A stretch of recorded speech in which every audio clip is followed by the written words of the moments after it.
Have you read 1 Chronicles 1?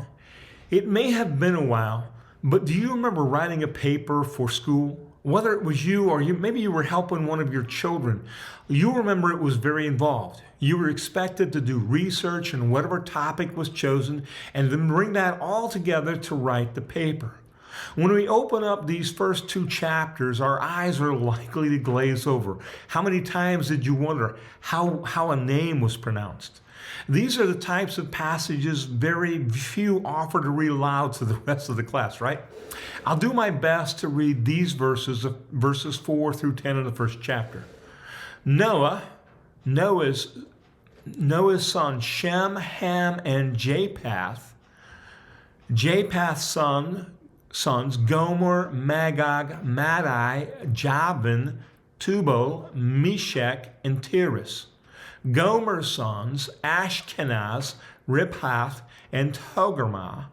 Javan's son Elisha, Tarshish, Kittim, and Rodanim. Ham's sons Cush, Mizraim, Put, and Canaan. Cush's son Seba, Havilah, Sapta, Rama, and Saptika. Rama's sons Sheba and Dedan. Cush fathered Nimrod, who was the first to become a great warrior on earth. I'm going to ask you this question. Did those verses sound familiar to you, like something you have read before? Your Bible may include the reference and point you to Genesis chapter 10. Thus begins the bringing together of other genealogies listed in the scriptures and compiling them together here in the first part of the book. It is likely that this book was written just prior to Ezra and Nehemiah. It's also noted that about half of the material in Chronicles is from other biblical texts. The meaning behind the story, the history, seems to be the theme. That's how it differentiates itself from where it's pulled from.